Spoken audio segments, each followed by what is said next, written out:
Southern Africa, a world in one sub-region.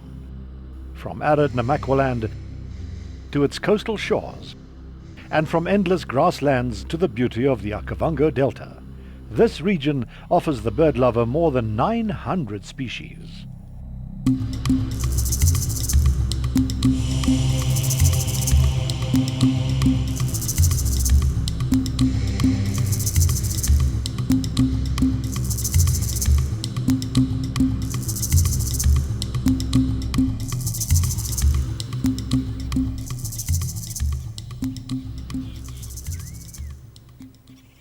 The giant eagle owl, impressive and Africa's largest owl. Nowhere in the world is there a stronger cultural link than between Africans and birds, especially owls. Owls make up the largest portion of the world's birds with a nocturnal lifestyle.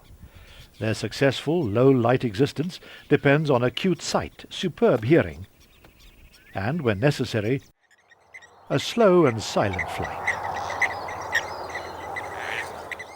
Southern Africa is fortunate in having 12 owl species that are resident, and DNA classification may distinguish one or two more. Following their place in the official numbers list, the 12 owl species are the barn owl, a medium-sized common resident.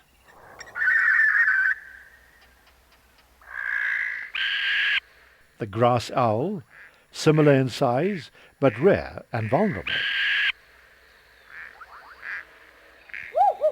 The wood owl, a medium-sized and fairly common resident.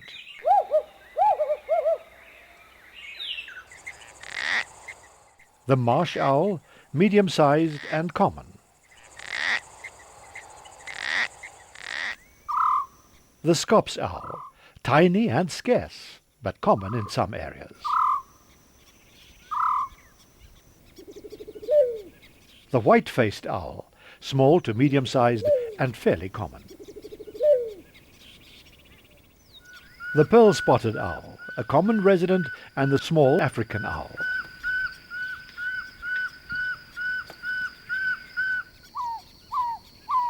The barred owl, small, and the Capensa subspecies is rare. The Cape eagle owl, a large and uncommon to rare resident.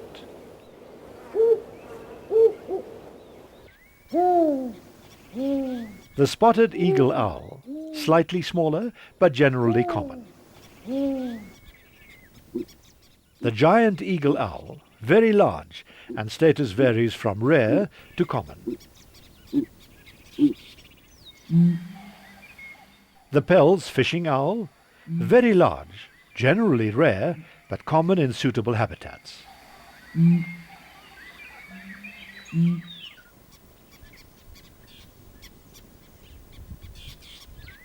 For novice bird watchers, owl spotting will at first concentrate on what is called the beginner's owls of southern Africa. These are common and free-roaming birds whose natural environment overlaps with human settlements. The spotted eagle owl is 45 centimeters long, with prominent ear tufts and bright yellow eyes. They nest and roost in a great variety of places, from remote rocky ledges to sites very close to tolerant humans. Spotted eagle owls are famous for their habit to reuse the same nest site year after year.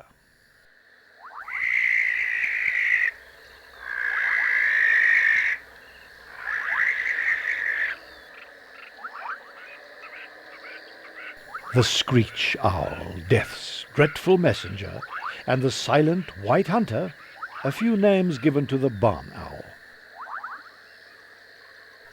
This bird, with its ghostly pale plumage and heart-shaped face, resides in all 5 continents. Barn owls are strictly nocturnal, emerging at dusk and disappearing at dawn. The blood-curdling and eerie screech adds to their association with the souls of the dead.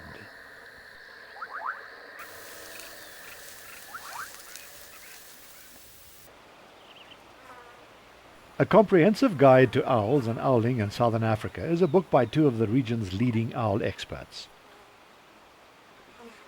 In this book, Warwick Tarberton and Rudy Erasmus give practical information on how to find owls, how to attract them to your garden, what to do with sick, injured or dead owls, and even how to build a nest box for the beginner's owls.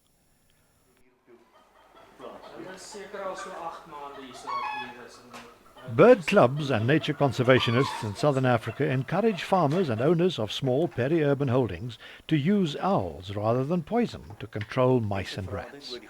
One way is to provide a nest for owls such as the barn and spotted eagle owls.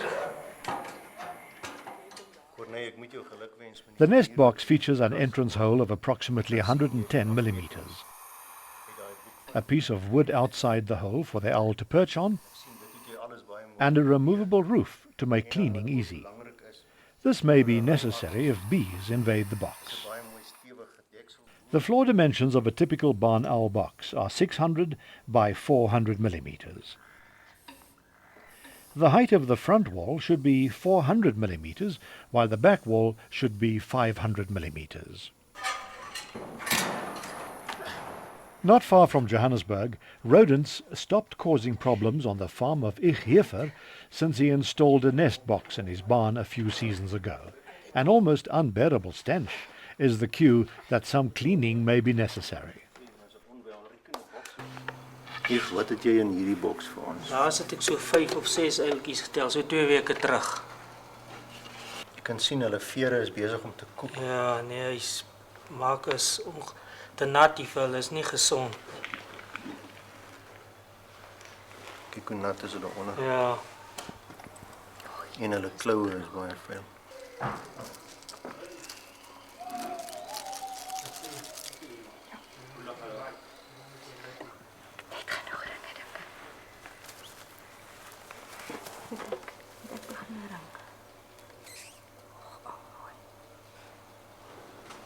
Net te maak aan jou lief.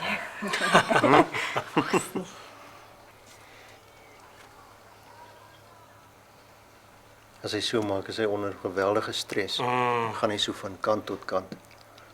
As hulle groter is, dan klap hulle mos hulle bekke so. En hulle maak asof hulle wil braak.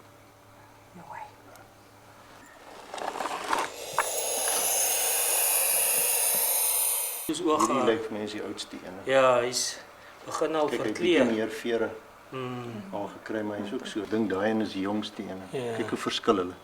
Ja. En daai het al mooi klere op die kop en hierdie een het nog donse. Ek sien jy hierdie bodem is bedek met uilklonte of braakballe soos hulle dit noem. Hierdie is die oorblyfsels van die prooi wat deur die ouers gebring word. Selfs die kuikens kan al die hare en die stukkies van die been en die skedel so saam kompakteer. Kyk, hier kan 'n mens duidelik die kakebeen sien met die tande. En dit gee vir die navorsers wat hierdie ontleed 'n idee van die spesies wat hier voorkom. Kyk net hierdie oormaat knaagdiere wat hier lê wat die ouers voorsien. Dit wys hier op hierdie stadium 'n goeie jaar vir knaagdiere met baie kos in die veld.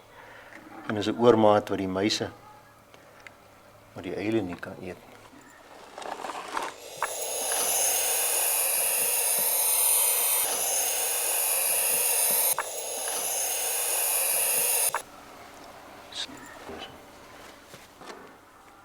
Members of the local bird club use the seasonal cleaning session to ring the chicks. This is part of a general bird data collecting project managed by SAFRING at the University of Cape Town. The public is encouraged to send the rings found on dead owls to this institution. With the ringing done, the nest cleaned and lined out with straw, it was time to return the slightly stressed chicks to their home. Rudy wanted to study their behaviour inside the box with the help of night shot cameras installed in the roof.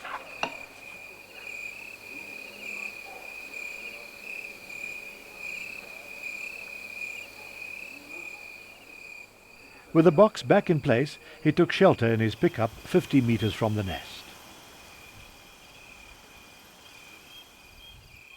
One of the cameras in the box was connected to a monitor.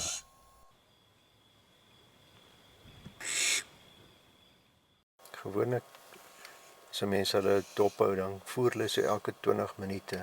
Ons is nou juis op hierdie stadium by 20 minute, maar dis ook maar net 'n kans wat 'n mens vat. Dit hang af van die beskikbaarheid van prooi buitekant. Hang af van die weer, wind en reën. It was almost an hour after dusk when the first parent, without prey, approached the nest. Partykeer kom hulle net om te kom kyk of alles nog reg is, vir alles daar steurnis was. A remote camera on the cross beam attracted the owl's attention. For 10 minutes the owl divided its attention between the camera and the excited chicks inside the box. The parent moved closer to the nest and inspected the modified roof. Dit lyk asof daai jongste kuikentjie die een is wat die hongerste van almal is. Highly suspicious, the parent left the barn. Ja, is iets besig om te gebeur. The first parent had hardly left when the second one landed. Inside, the excitement level rose. He, or was it she, was also without prey and very suspicious. The hungry chicks waited all day for food. Het is moeilik om te onderskei tussen mannetjie en wyfie. As hulle reg langs mekaar sit, sal die groter voël die wyfie wees en die kleiner een van die twee volwassenes sal die mannetjie wees. The oldest and dominant chick established the pecking order. Een van die kleintjies wat sy vlerke rek, kan sien hy is omtrent in volle ontwikkel. Die beweging wat die uil nou maak is om homself in te stel om by 'n klein gaatjie uit te vlieg. Hy mik baie mooi met albei oë. Omdat ons die reën weer gehad het die afgelope paar dae, dink ek is hulle baie honger. Veral hierdie een wat so baie roep.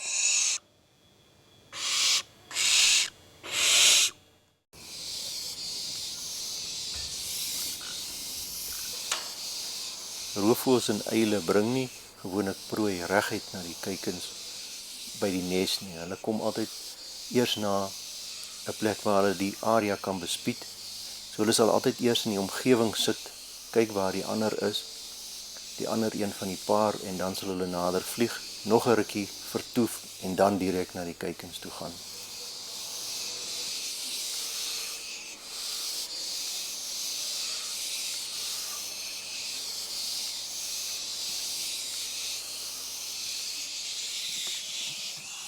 Dit lyk asof dit die heel jongste ene is wat die prooi eerste gegryp het. 'n Ouer ene probeer dit afneem, maar die kleintjie stoot hom weg. Op daai grootte het hulle nie meer nodig om gevoer te word deur die ouers nie. Hulle kan daai hele prooi net so heel insluk. En hierdie ene voel nou baie gelukkig met homself. Hy het nou 'n lekker muis in. Besig om sy vere te kam. So sal dit vir die hele nag aangaan. Partykeer is daar pieke wat hulle elke 20 minute prooi inbring. Partykeer is daar 'n tydjie wat hulle vir 'n uur of wat nie voer nie. En so kan 'n mens verwag dat elkeen van die kuikens ten minste 1 muis per nag kry. In die dag word hulle nie gevoer nie. En dan die ouers moet vir hulle self ook 1 tot 2 muise vang. En as jy 6 kuikens het, dan is dit nogal 'n redelike klomp muise wat gevang word in die nag. Afhangende van hoeveel keer per jaar hierdie uile broei, kan hulle tot 3000 muise per jaar minder maak op 'n boer se plaas.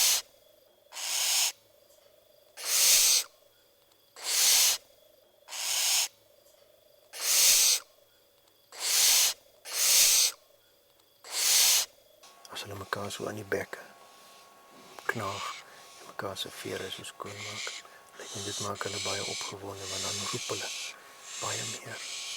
En ek dink dit is miskien iets te doen met wanneer hulle gevoer word ook. Maar hulle noem dit allopreening, as hulle mekaar so skoonmaak op die plekkies waar hulle self nie kan bykom nie.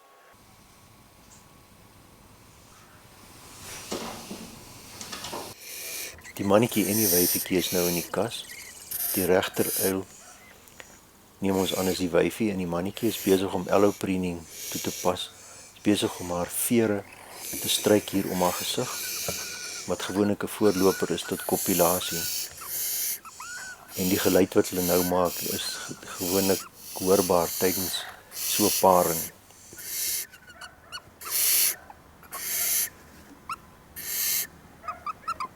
Ek het dit nog nooit voorheen gesien nie, selfs nie op enige ander video-opnames van uile nie. The male appeared first, still intrigued by the camera. As this year has no shortage of rodents, the first egg of the new clutch may be laid even before the youngest of this clutch leaves the nest.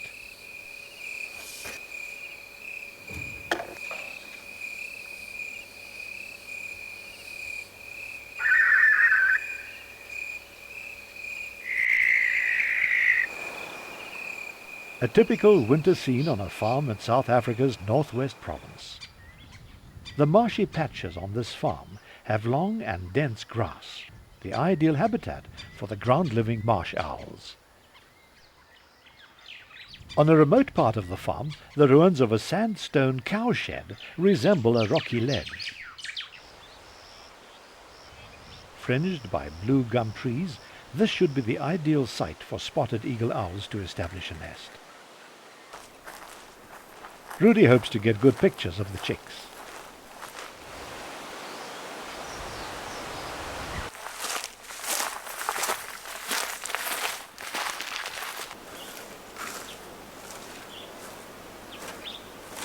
Die tekens is hier. Al die whitewash hier op die kante. En die duifvere van hulle prooi. So die einde moet hier naby wees, iewers.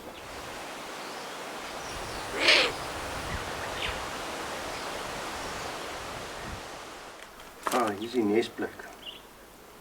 Jy kan sien van al die beentjies wat hier lê. Duifvere wat hulle gunsteling prooi is. Wat hier oorblyfsels in die nes is. En knaagdiere se hare wat so bymekaar gedruk is in 'n balletjie. Die knaagdiere se bene wat oorgebly het. En hier lê 'n volledige pellet of braakpaal. Tekens van die eile is hier ooralste. En hier is hy. Hier sit nog een van die kuikens.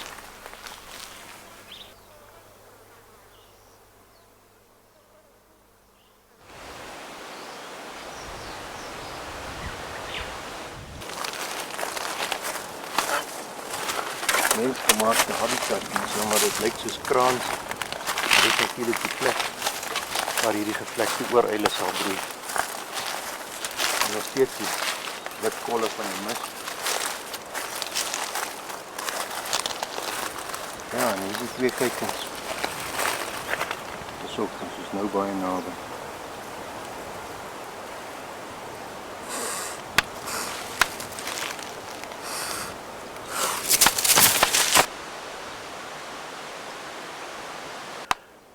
Sulke steurnis kan natuurlik nadelig wees. Maar die ouers is hier in die omgewing, ons is ver op die plaas, weg van karre en van ander troeteldiere af. So ek dink hierdie eile is baie gelukkig om hier te wees. Daar het een van die ouers nou net hier bo in die boom geland. En nog nie sy ore is nog nie gevorm nie. Hy het nou sulke klein klossietjies wat begin, maar hy het nog nie sy volledige ore nie. Dis natuurlik nie sy oor wat hier sit nie. Die ore sit hier agter die oog in 'n area net hierso. Mens moet hulle mooi oopmaak en kan jy die oor sien. Daar onder daai veertjies.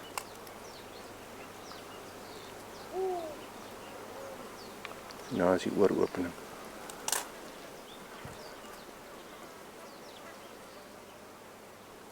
En dis glad nie waar 'n mens sou dink as jy die ore hier bo sien en dink jy hy hoor hierso, maar hy hoor net hier agter die oë, net daarso en hierso.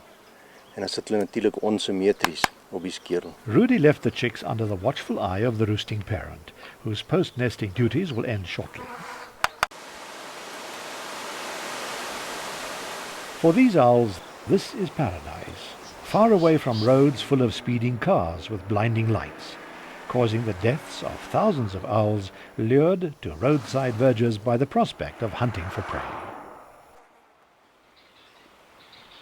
Besides natural hazards, cosmopolitan owls struggle to survive in an environment modified by man. Flattened corpses on the tarmac, victims of poison, or death by electrocution. All these causes relate to man's desire to conquer nature.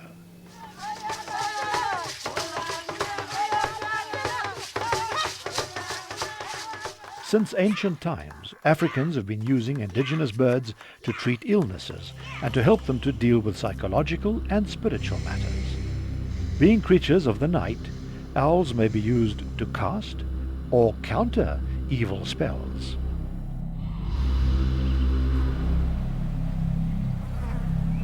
Natural hazards can be of an unexpected kind. Take for example this Cape eagle owl nest near Wakkerstroom in Mpumalanga province. Egyptian geese killed the owl chicks and lined the nest with their feathers. This provided warmth and comfort for the dozen Egyptian geese eggs. Even stranger was the remains of a Cape eagle owl parent found under a rock below the nest. It's not sure if the Egyptian goose killed the slightly smaller eagle owl. Many bird hospitals and rehabilitation centers throughout southern Africa contribute to the recovery and training of injured birds and orphan chicks. The story of this spotted eagle owl with his high-impact acrylic beak is worth telling. He survived a roadside car hit but lost his beak.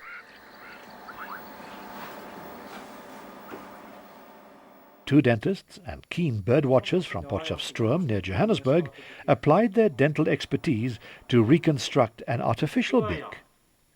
First, an exact impression of the nose bridge is necessary. Then follows a work impression made from very hard plaster. Dit gaan op die einde van die dag vir ons 'n weergawe gee van presies hoe die uil se oorblywende snavel is. The result is a precise replica of the damaged nose bridge. This acts as a mold for the beak, made from a high-impact acrylic substance. It's the same material used for manufacturing dental crowns and bridges. Colouring the beak and drilling holes follow. This is for the surgical screws that will attach the beak to the nose bridge. Then the big test. Does it fit?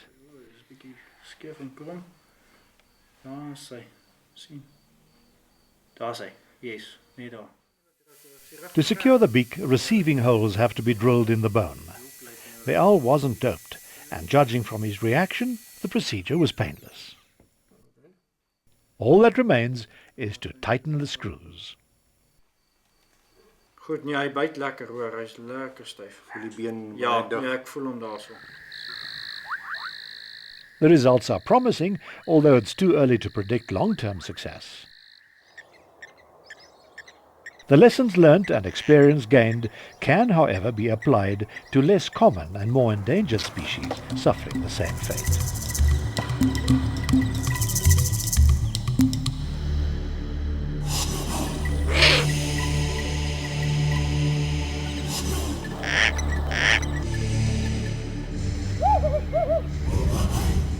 Southern African owls represent a microcosm of the world's owls.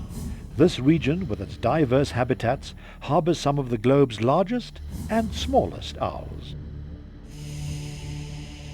But it is the common beginner's owl around us that preserves the images and myths imprinted in the human mind by the likes of Aristotle, King Arthur, Shakespeare, and Harry Potter.